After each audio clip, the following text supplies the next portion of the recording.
been a chief judge, you can just raise your hand or show me on chat or just write on chat.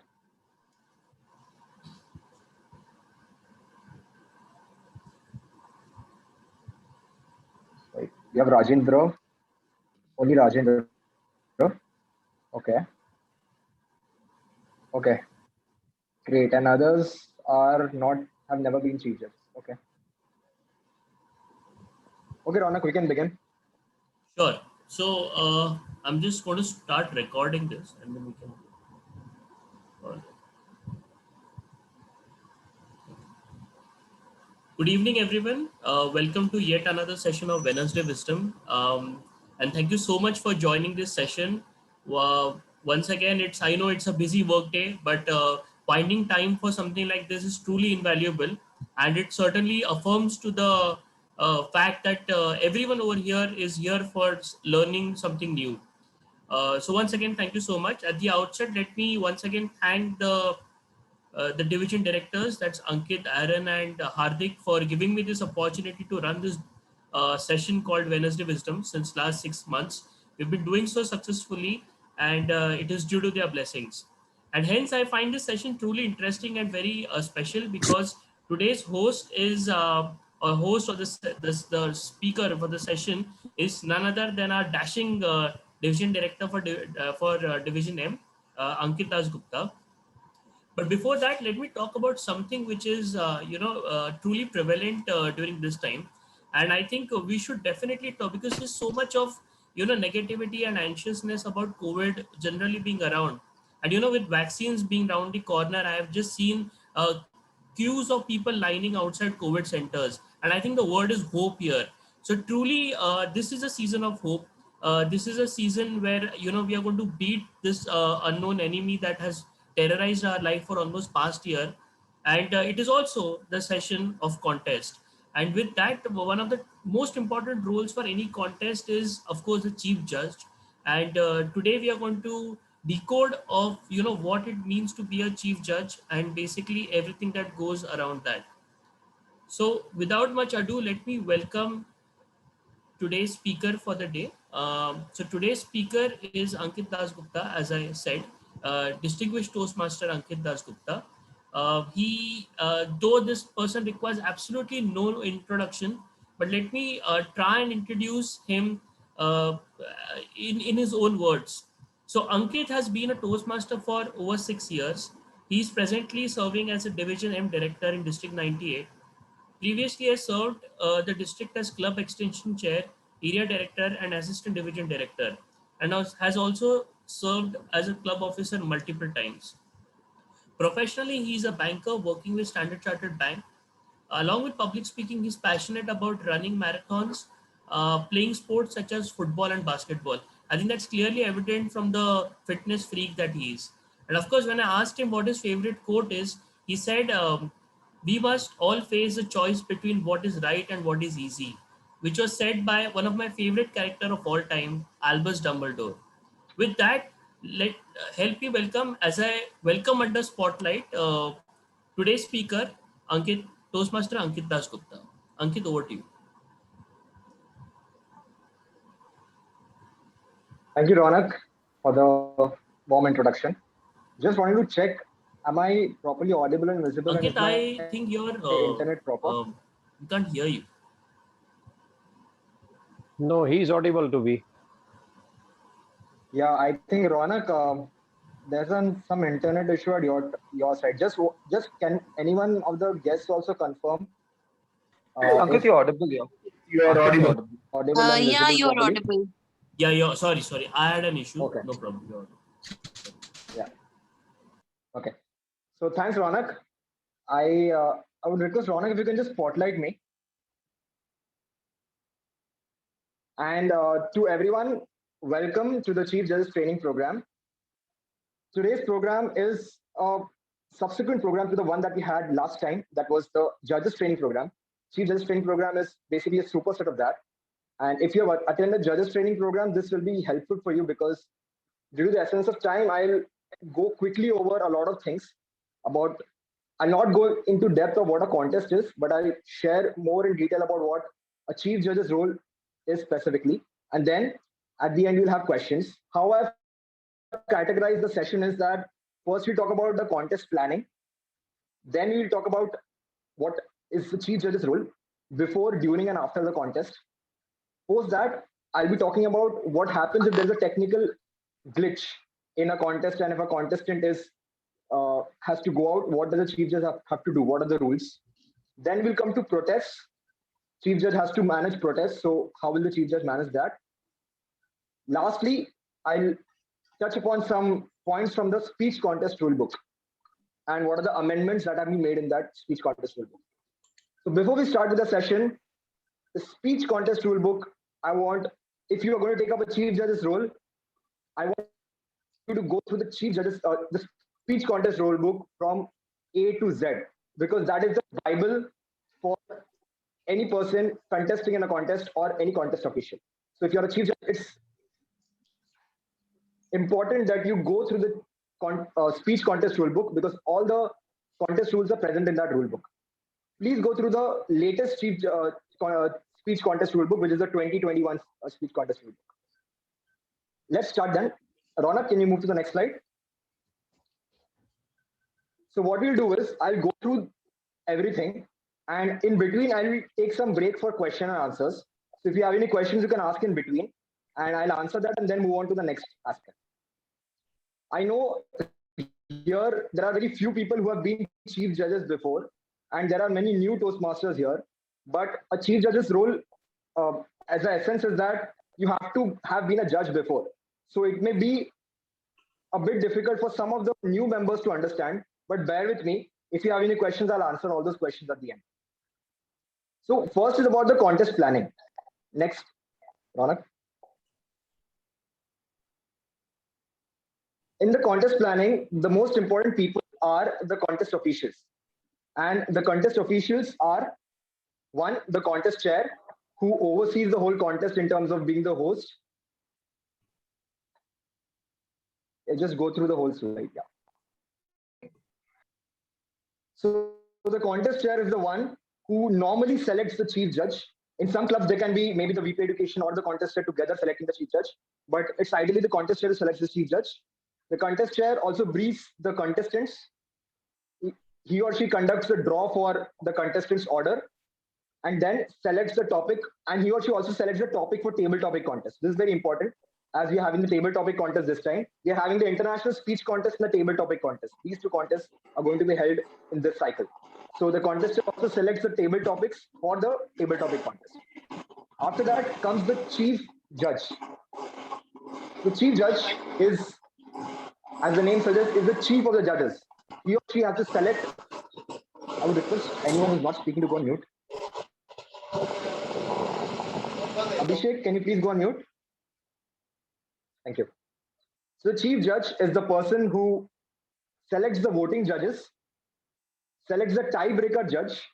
I'll talk about tiebreaker judge in my next slides. Has to select the tally counter or the ballot counter, and has to select the timer. So these are the responsibilities of the contest officials. That is the contest chair, chief judge. Next slide.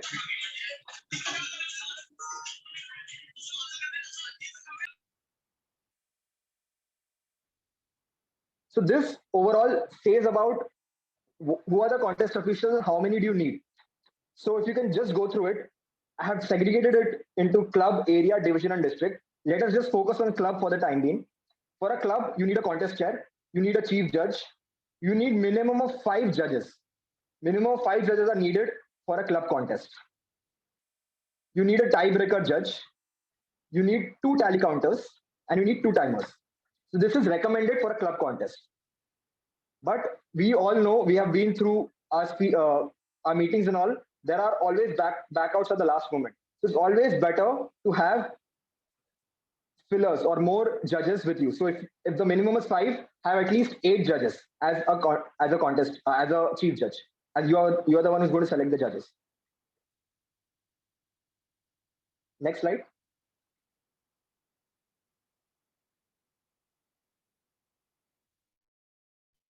So this is before the contest.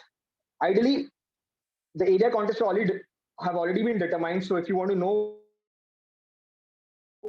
when are the area contests, you can just reach out to your area directors. They'll let you know when the area contests are. Ideally, the club contest should be done at a gap of 14 days or 2 weeks before the area contest. So ideally, I believe the area contest will be going on from April onwards. So maybe by third week of March should be the timeline that you all should complete your club contest. 3 weeks before the contest, you should choose, as in the club should choose the contest chair, who in turn will choose the chief judge. This is with respect to the contest in general, as in the contest planning. And 2 weeks before the contest chair and chief judge make their respective teams. So once the chief judge is selected, if you are selected as the chief judge, you should start looking out for judges who can be judges for your contest. The eligibility of judges is something which I'll talk in the later slides, but you should start looking out for judges. Why I'm saying just start looking out as soon as possible, as soon as you become a chief judge, is because there are a lot of contests happening all across Mumbai and all across the district. So sometimes it gets difficult to find good judges. So it's like early bird catches the worm. So start looking out for judges if you're the chief judge as soon as possible.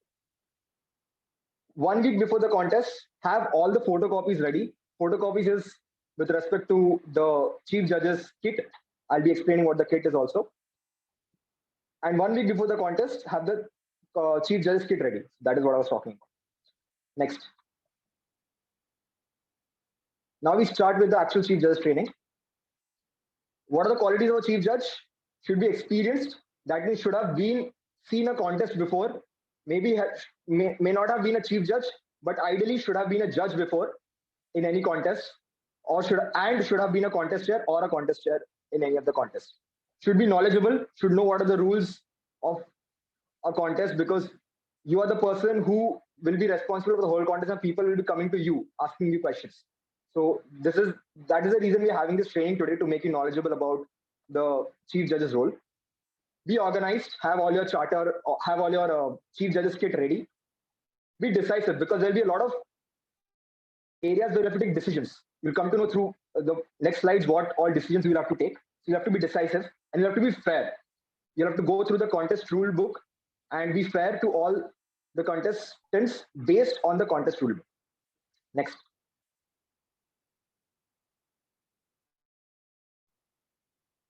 So before the contest, what do you have to do before the contest? So let's say you have been selected as the chief judge for a contest. You maybe the contest chair of a contest has selected your chief judge, and now what do you have to do before the contest? You have to check the eligibility of the voting judges and tiebreaker judge. So voting judge is a judge who votes for the contestants, in the contest, and a tiebreaker judge is a judge who, in case of tie, if there is a tie in between two contestants, then is when the chief judge has to go to a tiebreaker judge. A tiebreaker judge is a judge who marks all the contestants. I'll not go in details about the ballots and everything, because if you have been a judge before, you know what the ballot is. So the tiebreaker judge will not. So normal judge will have to just vote for the first, second, and third position. But a tiebreaker judge will have to give markings for first to all the contestants in that order. So first, second, third. If there are 5 contestants, first, second, third, fourth, fifth, all the in that order, the tiebreaker judge will have to present or put in the ballot. So if there is a tie, then the chief judge will go to the tiebreaker's ballot. Whoever the tiebreaker judge has given as in the first preference among those two people who have got tied will be declared as the winner among those two people who have got a tie. So that is the main reason of having a tiebreaker judge. And a tiebreaker judge is only known to the chief judge. Voting judges know each other. So normally a chief judge creates a WhatsApp group. I'll be showing you that too. And the voting judges know each other. But a tiebreaker judge is only known to a chief judge, no one else. And just for the new members, voting judges are anonymous. They should not be known to anyone else other than the contest official, and that too only the chief judge and the tally counters. And the chief judge also reads the speech contest rulebook, as I said. You should download all the relevant documents from the District 98 website. We have a District 98 website or the TI website. District 98 website has the chief judge's kit present already, so you can download the chief judge's kit from there. You have to make your kit ready as we are in not in physical mode, so we are in online mode. So have copies of your kit ready, and the kit consists of chief judge's briefing. So there's a chief judge briefing script that is present in which you have to brief the judges. That kit, that document, have the voting judges ballot present, have tiebreaker judges ballot present, have judges eligibility certificate present, tally and timer sheets present, and the result announcement and reporting forms present. So all this is present in the kit. You can go through it. Next. Now this is a very important aspect. What is the eligibility to be a judge? So as you're a chief judge, when you'll be selecting a judge, you have to be very sure that the judge is eligible to be a judge.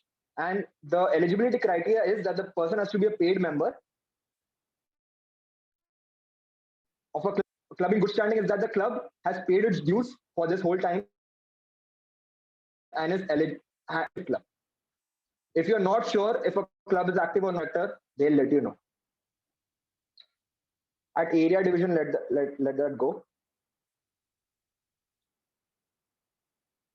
Let's go to the fourth point. A member cannot serve as tiebreaker judge beyond club level for a contest type in which he or she is competing or intends to compete.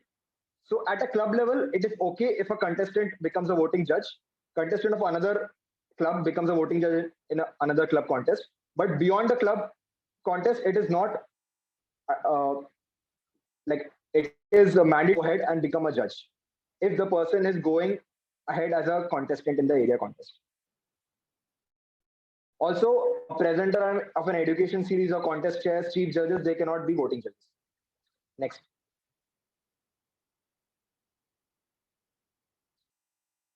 Before the contest.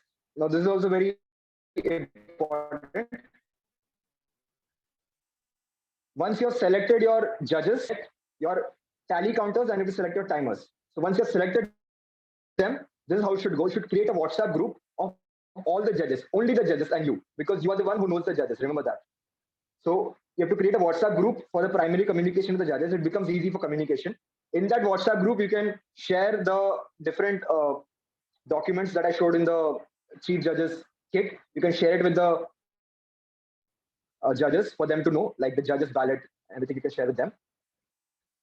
The following WhatsApp group can be created. One is the contest officers. So there will be a WhatsApp group that will have you, the timer, the tally counters, and the contest chair. So these are the contest officers. So you can have a separate WhatsApp group among yours because you all will be conducting the contest. Next WhatsApp group can have of the voting judges, only of the voting judges, which will contain the chief judge and the voting judge. Another WhatsApp group can have of the ballot counters. So ballot counters are the one who counts the ballots of the contestants for people who are new. And for a tiebreaker judge, you don't have to create a WhatsApp group, but you just know that who the tiebreaker judge is because you are the only one who will know the tiebreaker judge, and you'll be having a one-to-one conversation with the tiebreaker judge. The last point is also very important. To avoid invalid contests due to judges not being present or able to connect, you should have recommendation is 5 in a club contest, but it's recommended to have 5 plus 3. Also, sometimes what happens is, as it's an online contest, a judge may get disconnected in between the contest. When a contestant is speaking, a judge may get disconnected.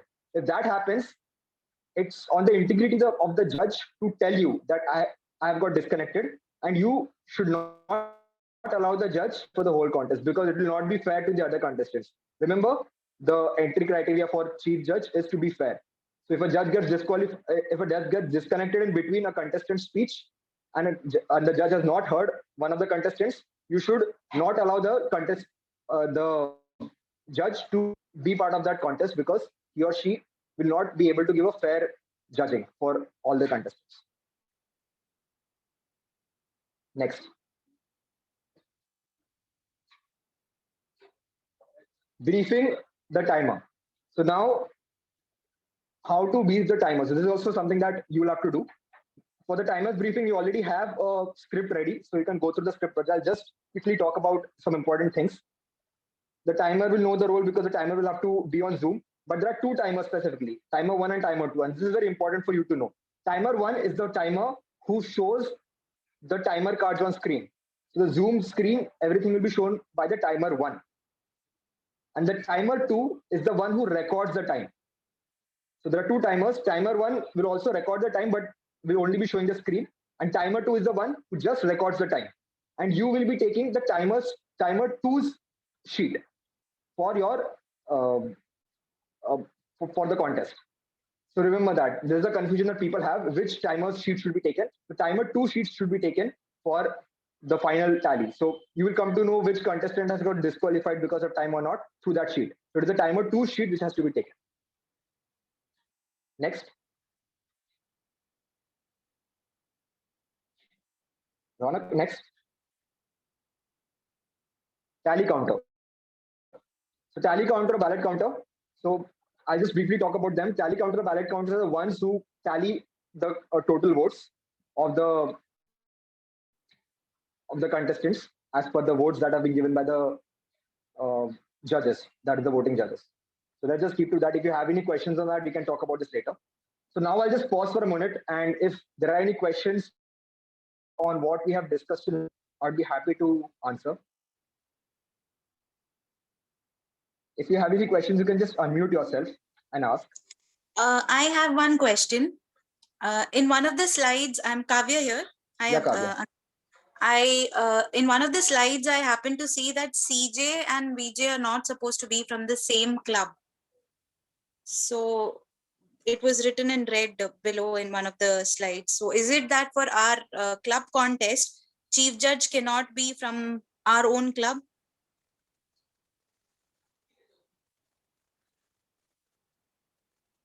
So ideally, at a club contest, there is no such rule. Which document are you referring to? The one that I shared? The PPT slides, yeah. In red. Okay. Below to the right, I think it's third slide Ronak, or something. Yeah, I'll just share it once. So that is something for area division and district contests. That is not for club contests. Okay. That Ronak, you can just show that slide to her for her to just be aware. Yeah, this one. Second slide. Yeah, this one.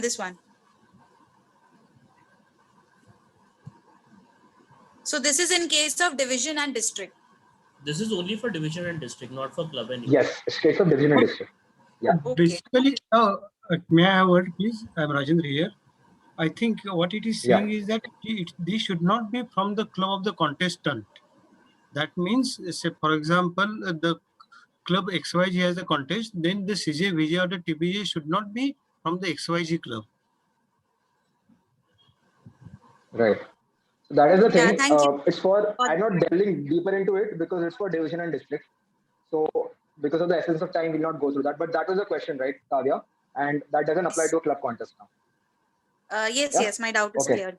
Thanks. Any other questions? Yeah. Ankit, yes, I have a question. Pallavi here. Yeah, Pallavi. Yeah, you just said that if any of the judges gets disconnected, then that the judge's opinion should not be considered. So how would the chief judge get to know whether a judge got disconnected or? I mean, if. So that's where I told about the integrity part. Okay. So the judge. Hello, can you hear me, Pallavi? Yeah. Yes. Yeah, I can hear you. Yeah. So I talked about the integrity aspect.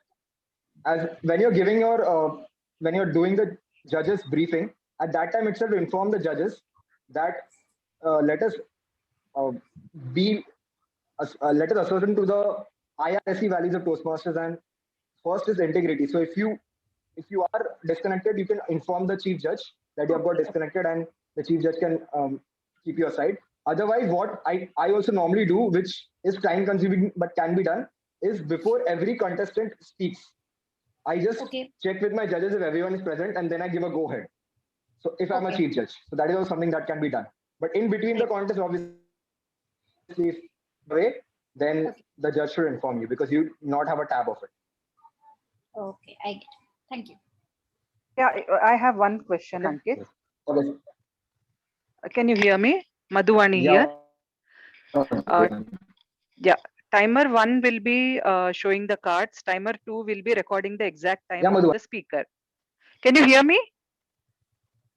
Yes, I can hear you. I was Farooq, saying here. timer 1 shows the cards in the contest. Timer 2 will be recording the exact timing of the speech. Now, in my group, I need only Right. timer 2. I don't require timer 1, right? In my group or with timer and No, the ballot timer counter. one you'll be Yeah. You'll be requiring timer one also, right? Because timer one has to be briefed by you, and the timer one is required to show the screen. Both the timers are part of the group or part of the contest officials group. Yes, but by the end of it, I only require the report of timer 2. Yes, and it is also based on timer one's this because timer one is the one showing the screen. So it's very important that timer one shows it properly because at the end the contestant sees the timer screen, and if the timer one goofs up, then the contestant may also be disqualified because of that. So it's very important that you brief the timer one properly because if the timer one doesn't show the red card at the right moment or doesn't doesn't show the red card at the right moment, the contestant may get disqualified because of that. So it's very important to have the timer one also briefed properly. Fair enough. Right. Thank you. Yeah. Okay. Welcome. So I'll quickly move ahead. I have a long PPT to share, so that's the reason I'll just move ahead to the next this.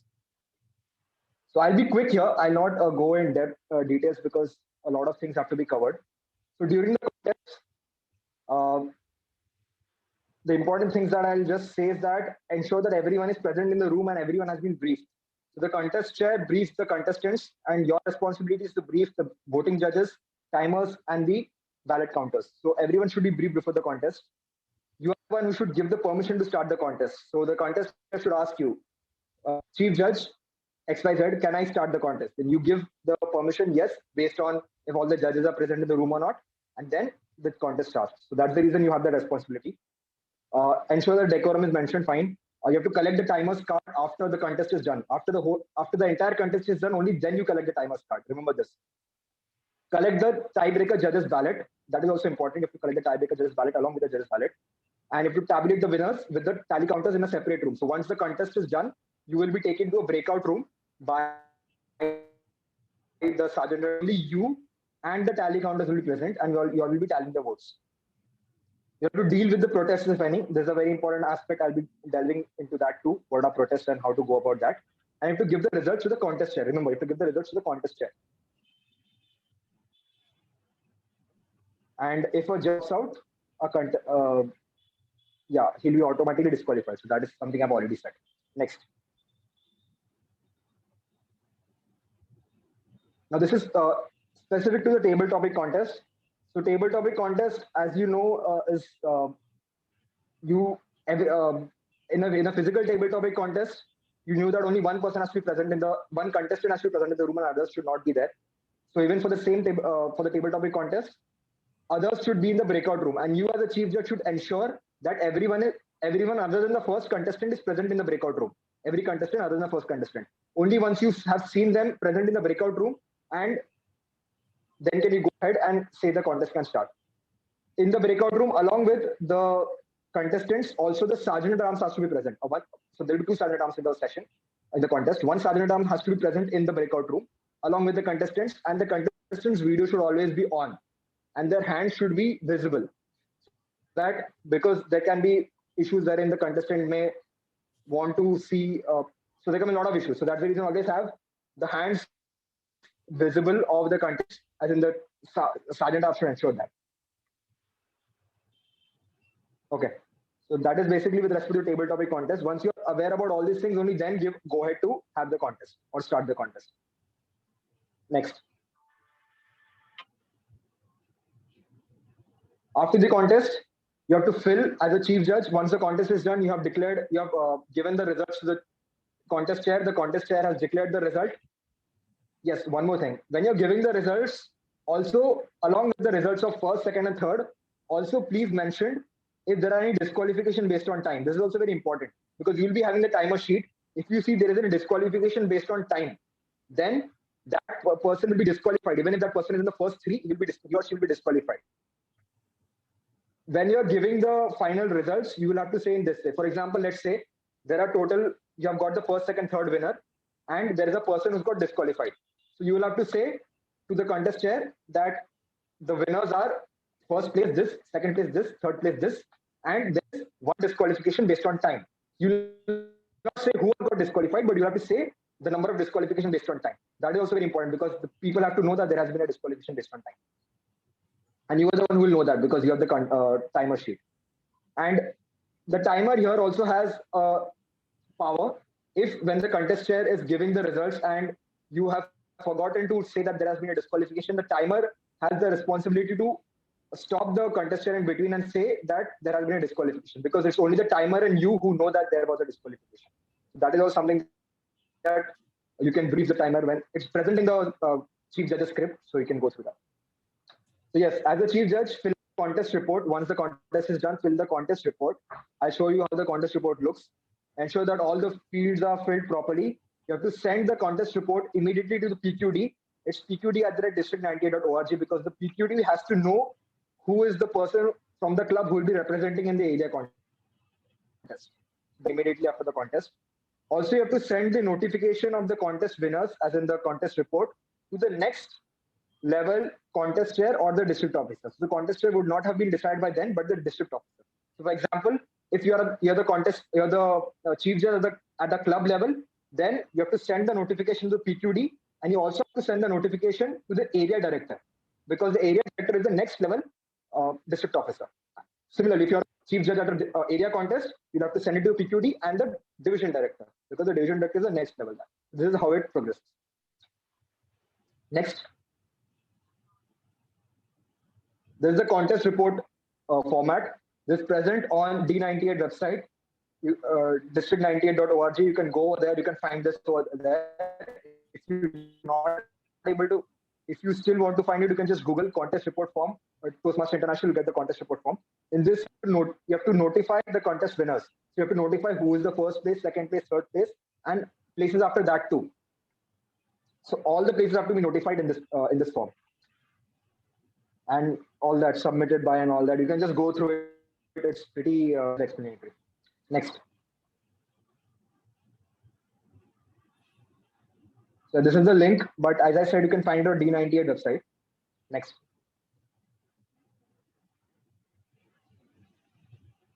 General rule for tiebreaker judge. As I told you, the tiebreaker judge will only be known to the chief judge. And the time every contestant, as I said, not only the first three, but has to rank all the contestants. And he or she will be giving the ballot to only the chief judge, as we do not have a physical, this envelope and all is not needed. Okay, next.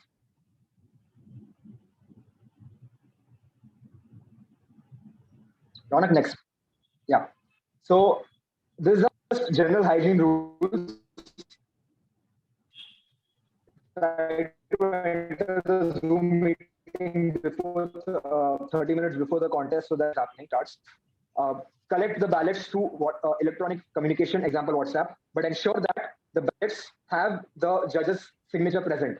If the signatures are not present, the ballots will be invalid. Please ensure that the ballots are signed properly by the judges. When you're giving the judges briefing, ensure that you tell the judges this. And then once all the ballots have been collected, you have to go to the breakout room with the tally counters. Next.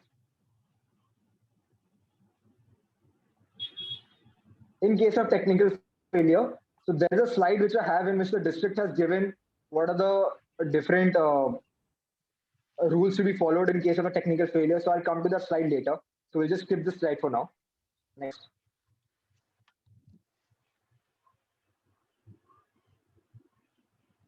Ronak, next. Okay. Before we go to protest, do we have any questions here?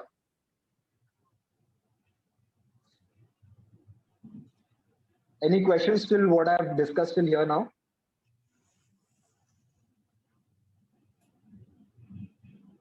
I know it may be a bit heavy to new members, but I don't have a choice because there's a lot of things to be covered in a limited amount of time. But for new members, I would recommend in contest, see how a contest is done. Maybe you can understand by seeing a contest.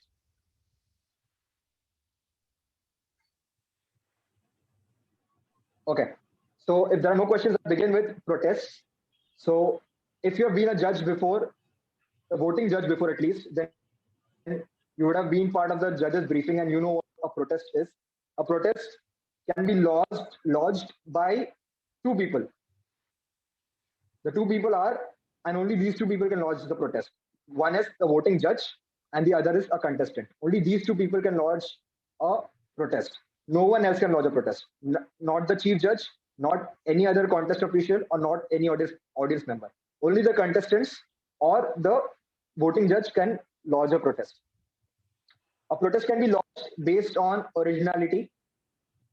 And what are the rules for originality that you can go through the contest official's rule book? You can understand that. Maybe 25% of the speech, less than 25% of the speech has to be from somewhere else, and it has to be quoted.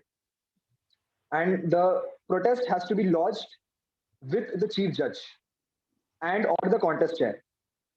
The announcement of winners. This is very important. If a contestant or a judge or voting judge has to lodge a protest, they have to lodge it with the chief judge and or the contest chair before the announcement of winners. Once the winners are announced, that is final. After that, nothing can be changed.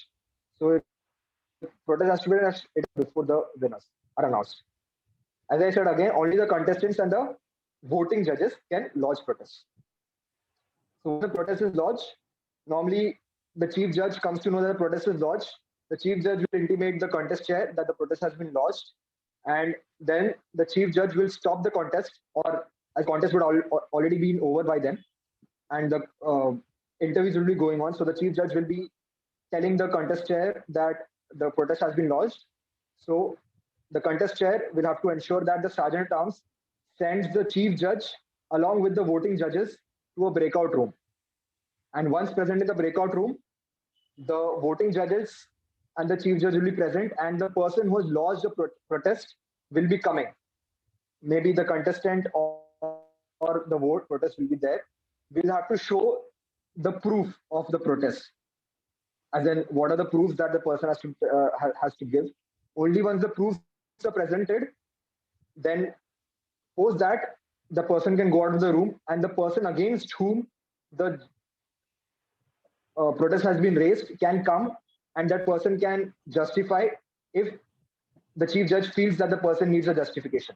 For example, if I am a contestant, I have raised a protest. I go to the room, I tell them that these are the reasons because of which I've raised a protest. I show the proof. I go back to the main room. Then the chief judge will discuss with the judges, and if he or she feels that there's a need for the person against whom the protest has been raised to come and justify, should also come into the main room and justify based on the claims that have been raised against the person. If the person is, and then the person again goes back to the main room, and now only the chief judge and the judges will be there in the main room, in the breakout room, will be deliberating and then disqualifying the person if they feel that a person has to be disqualified. So this is how the protest works in short. Next.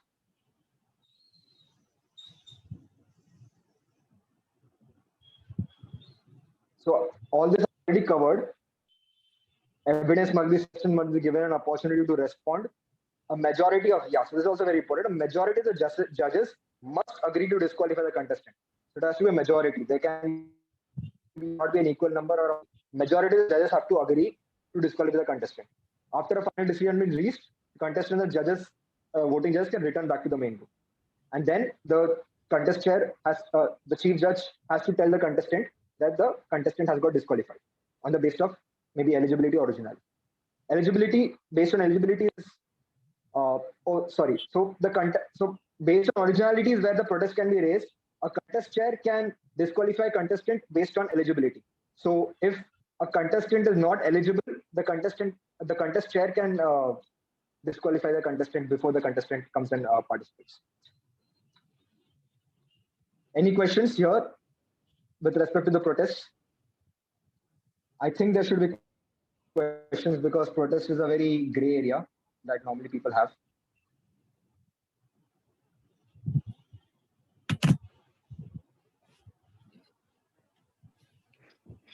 Yeah, you Arvind, said would the you like rules. to share anything? Yeah.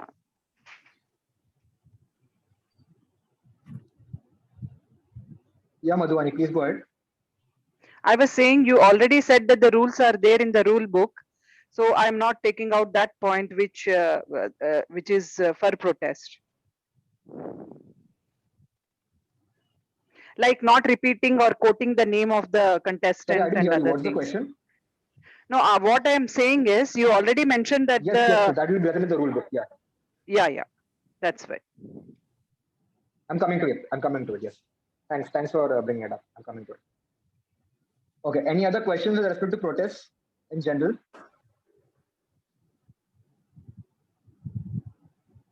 I have a question. Are there any reporting requirements as far as protests are concerned?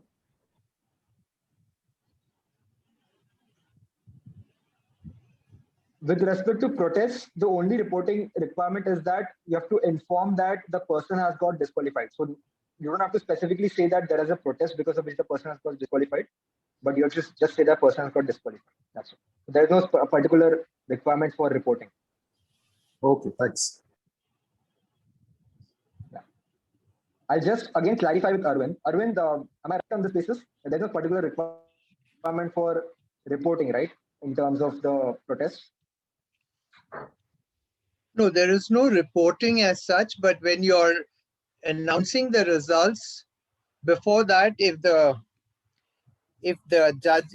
maximum number of judges have agreed that the contestant should be disqualified, then that is already conveyed to the contestant, saying that the judges have decided that you are being disqualified. So when the results are being declared, all you have to say there was one disqualification, but don't try and stress that it was on what basis or something. If it was for there is only disqualification, normally we say on time, but we don't make it very obvious to the audience saying that he was disqualified because of this.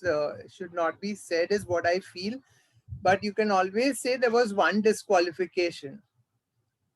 If you're not giving the reason for if it is for originality or something, then I think they would automatically understand that that person has gone overboard for some reason. So that's all. You don't have to send anything in writing.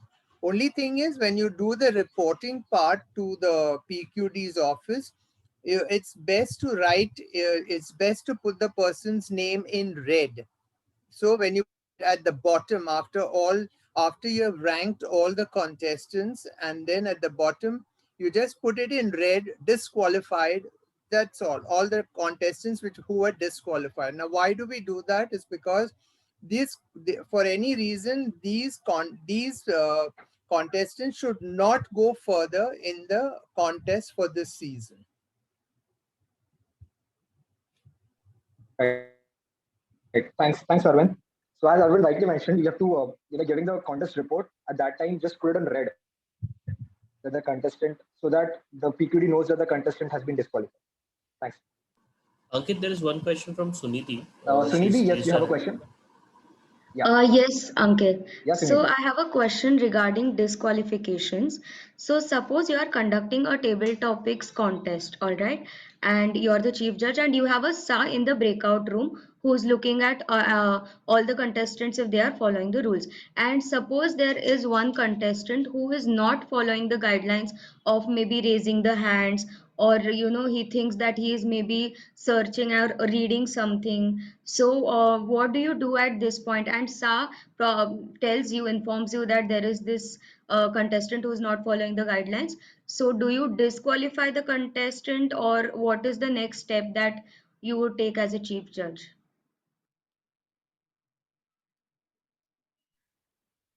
So ideally, we have to give one warning. So this is a very gray area. There's nothing written as such on this. But when the contestants are being briefed, so this is also very important. The contestants are being briefed by the contest chair. The contest chair has to be very stern in terms of all these rules. That the contest chair has to tell the contestants that you'll be taken to the breakout room, your hands will be on, that you should not go through it. They would have heard this from the contest chair. And even then they do it, then at least give one warning. That's what I would say. And post that, the chief judge or the contest officials in general can take a decision for maybe not letting the contestant go ahead if the contestant is not going through the rules and regulations as being given, because it will not be fair to the other contestants. That's how we normally go about, because we haven't faced any situation like this before, because every contestant wants to get qualified. And if this happens anyways, so just ensure as a chief judge that the contest chair has given briefing to all the contestants with regards to these points, specifically in the table topic contest, that the contestants know that they should not go about that. Because if the contestants are not aware that they should not go about and they do it without being aware, then that is a different thing, wherein you have to educate the contestants. But if the contestants know about this and still do it, then that's wherein you all can take a decision and disqualify the contestant. Very quickly, one more thing. One more thing I wanted to ask you, Ankit.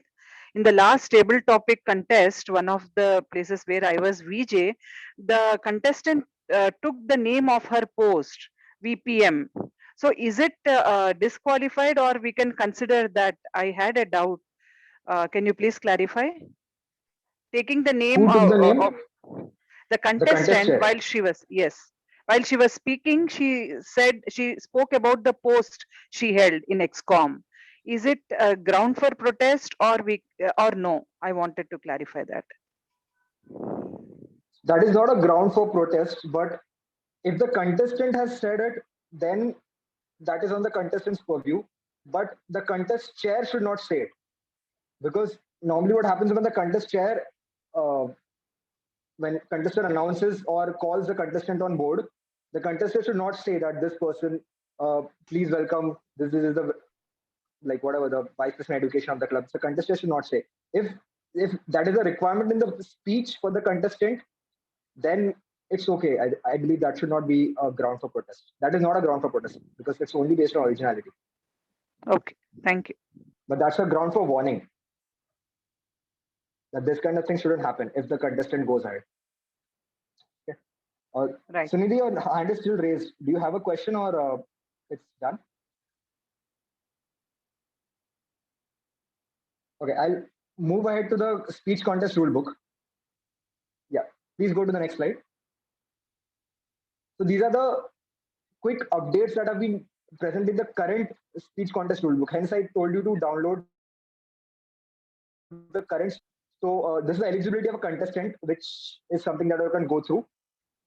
But a very important thing is that the people, for an international speech contest, the eligibility is that the contestant should have gone through Project 6 in the competent communicator, as in the previous path, competent communication manual, or has completed level 1 and level 2 in pathways.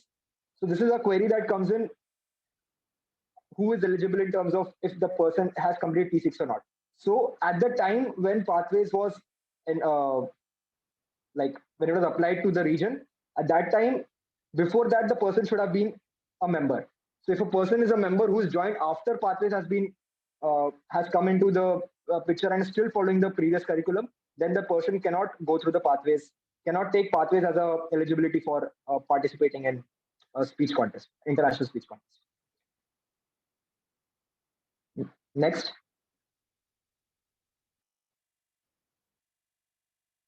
So yeah, this is also very important. The contest chairs, the contest officials in general should not, and the test speaker. So test speaker is not there in current contest for evaluation. Sergeant at arms also. These should not compete in the contest in which they are serving in any of the roles. This is very important. So if a person, if any of these people, they should not be a contestant in the same contest. What can happen in some clubs, because of the shortage of members, what you can do is there are two contests. A contest chair in maybe ISC can be a contestant in TT. It's not recommended, but if the club has very few members, a contestant and a contest chair at ISC or any of the other contest officials at ISC can be a contestant at a table topic contest if you do not have any other person to go for, but should not be at the same contest. So so a contest chair or a timer at one contest cannot be the contestant at the same contest. Next is, yeah, this is also very important. A Toastmaster is a member in more than one club and who meets all the eligibility requirement are permitted to participate in the club contest. in each club that they are a part of. So if there are dual members, they can participate in each club. But the thing is, no contestant can compete in more than one area speech contest of a given type, even if the two areas are in different division or district. For example, if I'm a contestant who qualifies from a club level to an area level at ISC, I'm a dual member of another club. If I qualify at ISC at area level, even if I'm a member of another club and I win at that club at ISC, I cannot go ahead for ISC at area level of that club because I've already qualified at area level at ISC from one club. I hope this is clear. If you have qualified at an area level for one contest, you cannot go at an area level at that contest in any other area or division or district.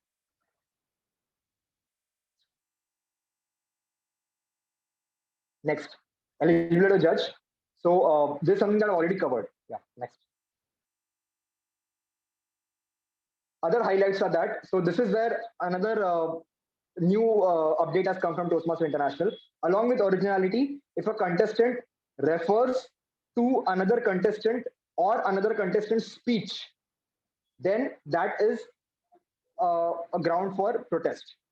So if there is a contestant who has referred to another contestant's name or another contestant's speech in the contest, then the voting judge or the contestants can protest against the contestant.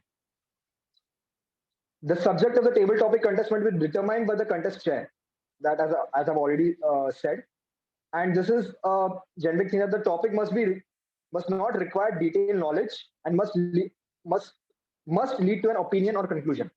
So when you're selecting or when the contestant is selecting a topic, think about the contestants in general and do not select topics which it will be very difficult for everyone to go about. Protests are limited. As I said, it's only the contestants and the voting judges who can protest. Okay, next. Now, this is where I wanted to focus very, I wanted to come out is because this is something which has been given to the district and it can be something which your club can face in the online scenario. What happens in a technical glitch? If a technical glitch happens and the person or the contestants goes away from the room or is dropped from the meeting or from the contest, then what happens? At District 98, what we have decided is that we'll be giving 2 attempts of 3 minutes each. This was something that was given. If you are present in the previous cycle contest, you know this. It is something which has been continuing in this contest cycle too. The contestant will be given 2 attempts of 3 minutes each. So for example, if I'm speaking, I'm a contestant, I start my speech, I get dropped. Then the chief judge will have to stop the timer and another time will have to start. That time will be going on till 3 minutes till the time the contestant joins back. If the contestant is able to join within that 3 minutes, well and good, then the contestant again can start.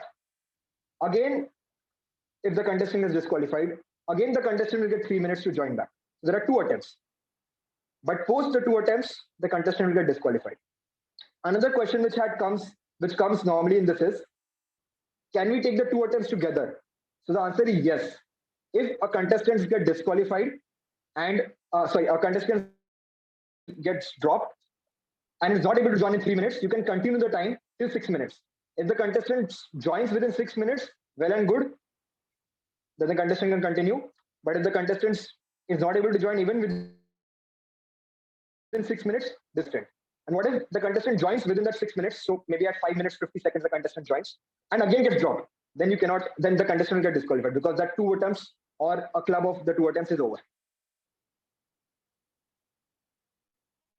For contest officials, if anyone gets dropped, it's always recommended to have a backup of the contestants or of the contest officials, like timer, SAR, tally counter, voting judge, as I said, have backups. Okay. Next. I'll come to questions on this at the end. So this is specifically with respect to topic contest as we are having table topic contest now. So in table topics, we don't have time of 3 minutes, right? So what happens is, in table topic contest, if a contestant is dropped, how much extra time will be given?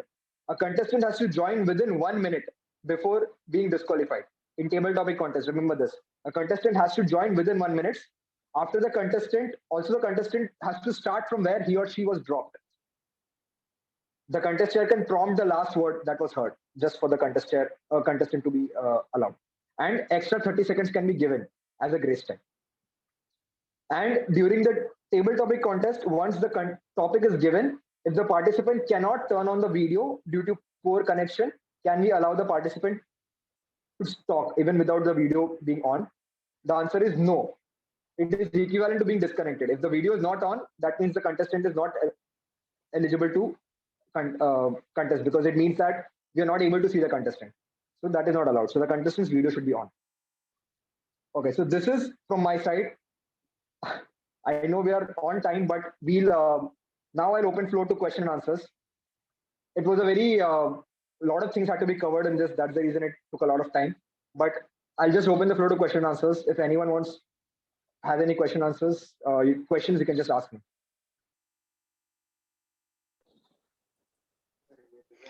Sorry if I have missed, did you mention about the virtual background thing, Ankit? Sorry. There is nothing about virtual background. So virtual background is allowed during the contest? Yes.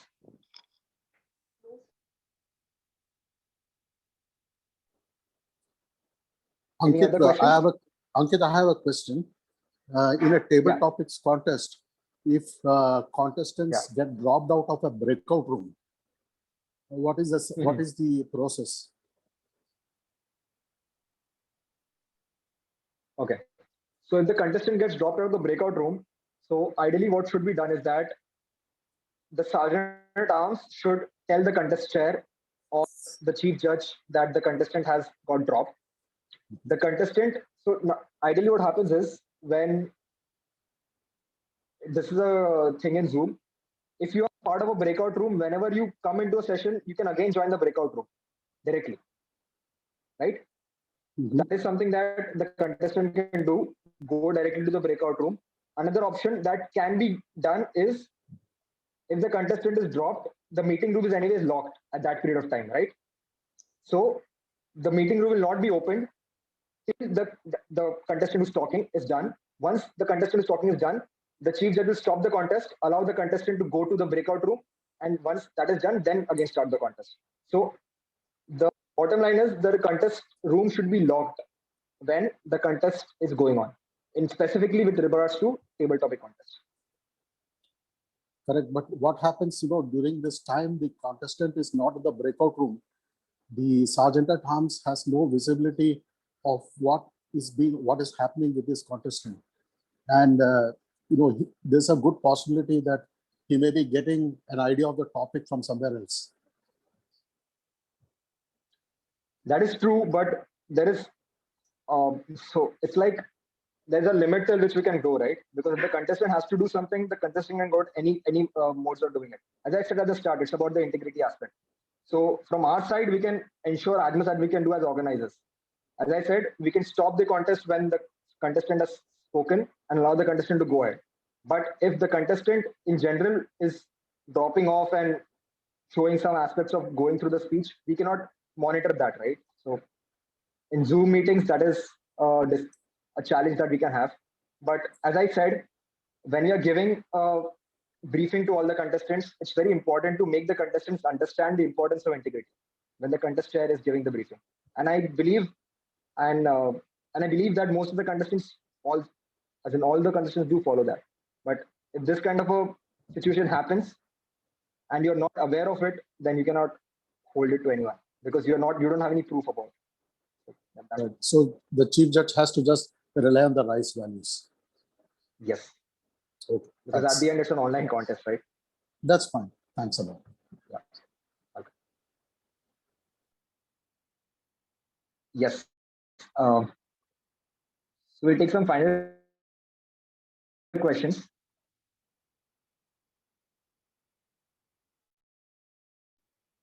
Sanchit has Yes, raised. Sanchit.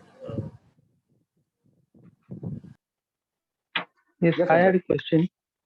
So you said if the voting judge gets disconnected, then we should not consider their ballot. But what if the tie-breaking judge gets disconnected? So this is also very a dicey situation. So ideally, Good one.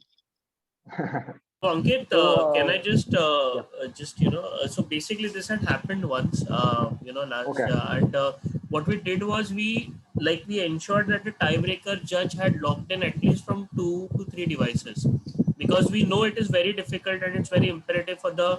So obviously it is left to providence or fate finally, but at least the chances of getting disconnected from 2 unique devices is lesser, you know. So at least I would say that if you're a chief judge, get your tiebreaker judge to log in from at least 2 devices and ensure at least 10 times that the internet connection is probably best, whatever the logistics are perfect at their end. I mean, so you can choose your tiebreaker judge accordingly. Great. Thanks, Ronak. This was a very good suggestion. And along with so one more thing that we can ensure is we can ask the judges, voting judges who are coming in to just log in sometime before, so that they'll know that if there is a possibility of them being disconnected because they have logged in sometime back. And also, if possible, I have also seen some judges, they log in through 2 devices. That is something that can be there for judges also, and also tiebreaker judges. So a good suggestion, and that is something that we can follow. Yes, thank you. Welcome. Okay, so due to the essence of time, I'll not take further and get back to me on district98.org, or you can just ping me on WhatsApp. I have one question. One second. What if a contestant leaves breakout room when another table topic is on? Glitch either from contestant and or organizing team or display. Yeah, so Jamie, you have taken this question. If generally, if this happens when we're having a contest, as I told Venkat, when we're having a contest, it's important to lock the room when a contestant is speaking. And if a person is just if a person leaves or is disconnected from the breakout room, the person has to tell if it's specifically with respect to table topics, the sergeant at arms will know that, and he or she will have to inform the chief judge or the contest chair, and the person will be outside the meeting till the meeting is unlocked. The meeting will only be unlocked once once that contestant has finished speaking, and once that is done, the person will be taken to the breakout room. You as the chief judge has to ensure that everyone is again present in the breakout room, and only then give a go ahead to start the contest.